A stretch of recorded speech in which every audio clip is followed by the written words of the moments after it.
In this video, we're going to look at linear models, and we're going to start the problem with a graph and then try to get a bunch of information from the graph.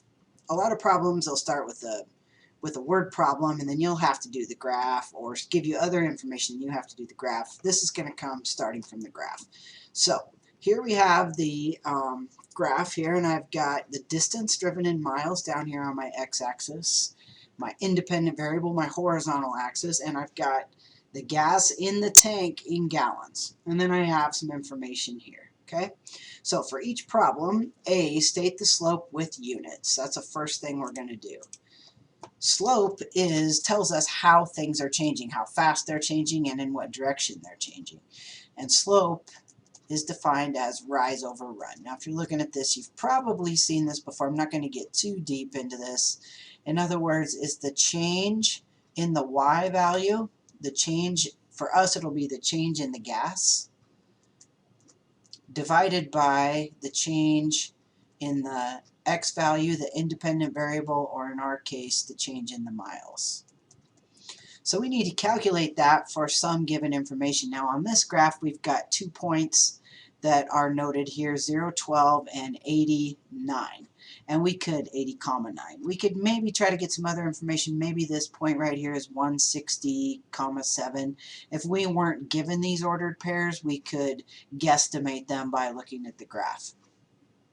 So in looking at these ordered pairs here, I can see that if I go from this ordered pair to this ordered pair, the change in the gas, which is the y value here, at 0 miles driven, I had 12 gallons in my tank, and at 80 miles driven, I had 9 gallons in my tank. So the actual change here is I'm subtracting 3 gallons. And I could visualize that this way. That's probably a little thick here. Let's make this a little easier to see, make it a little smaller. This is supposed to be an arrow. All right, I'm going down 3 units there. So some of you might know a formula for slope, which is the y value minus the y value. So I'm going to do 9 minus 12, and I'm doing it in that order to signify the sign minus 3, that I've lost 3 gallons of gas. Now for the change in the x value, I'm going to look here, and I can see that my x value went from 0 miles driven to 80 miles driven. And that's a positive because I drove 80 miles. So I would write that as 80 minus 0, which is 80. Now you'll notice these are in the same order. So here I did 9 minus 12, so I did 80 minus 0. And you could switch the direction on this, but in this case it just makes more sense to have it be 9 minus 12 instead of 12 minus 9. If I switch the 12 minus 9, I'd have to switch the 0 minus 80 as well. Alright, well let's look at our answer here and put the labels back on it. So we got -3 for the top value, and that was gallons. And we got 80 for the bottom value, and that was miles. So what this is really telling us is -3/80 gallons per mile, that we're losing 3/80 of a gallon per mile. 3/80 isn't a very nice number, so let's put this in a decimal. So I put in 3 divided by 80, and I got 0.0375 gallons per mile. I'm writing minute. Let's try mile. So that tells me every mile that I drive, I'm using up about 4/100ths of a gallon of gas. We're used to maybe looking at miles per gallon, but in this case, this slope is telling us gallons per mile. All right, let's go to B. State the y-intercept with units. So the y-intercept is where the graph touches the y-axis. So in this case, that would be this point right here, and we're given the y-intercept, which is the point 0, 12. Okay, so what does that mean in units? We have 12 gallons. 12 gallons of gas. What that is telling us is the amount of gas that we had before we started driving. As I started driving 0 miles, I had 12 gallons in my tank. Write the equation of the line. Now, for these kind of problems, I like to follow a form that's a little bit different than maybe some of you have done with lines. So let's define our variables. Let's just go ahead and let this be y and this be x. It's fine. You could use g and m if you'd like.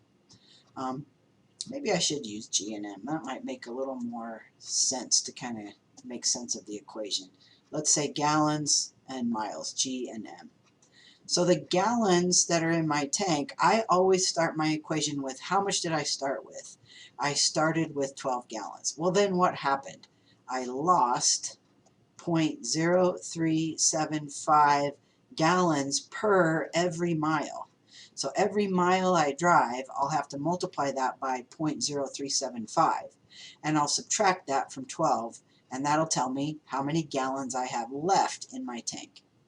Some of you may have seen this y equals mx plus b kind of a situation for lines.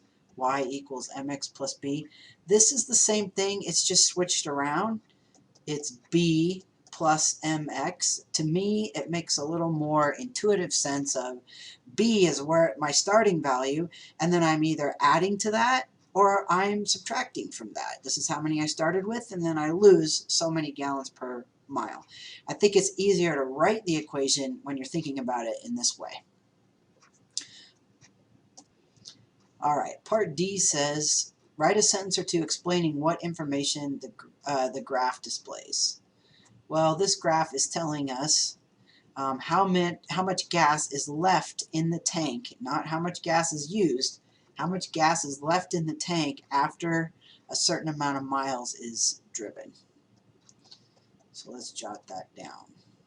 How much gas is left in the tank? We could say as the miles driven increases.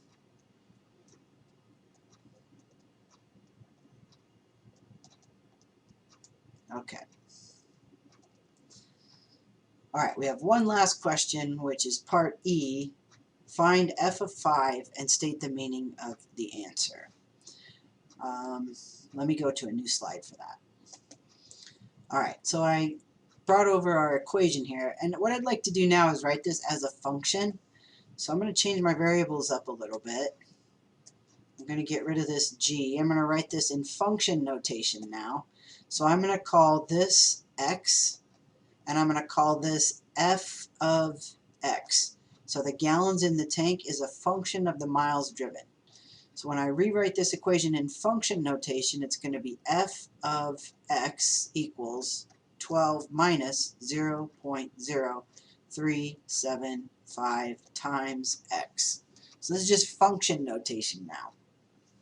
This doesn't mean f times x. It means whatever x is, I'm going to put it into this function, and I'm going to perform these operations, and then the result will be how much gas is left in my tank. So if I want to find f of 5, that's simply telling me that the value of x is 5. In other words, 5 miles driven, which isn't very much. It's going to be over here on our graph somewhere. In order to calculate that, I'm going to put 5 in here for x. So I had 12 gallons. I lose 0.0375 gallons for every mile that I drove. So f of 5 is asking how much gas will be left in the tank after 5 miles is driven. And that's what this calculation will tell me. So now we just need to punch this into our calculator. 12 minus 0.0375 times 5 gives me 11.8125. And then it would be gallons, which makes sense with our graph because 5 is right here. It's going to be pretty close to 12. So the meaning of the answer is we have this many gallons left in the tank after driving 5 miles. All right, well, I hope this helped. give you a real-life example of linear equations.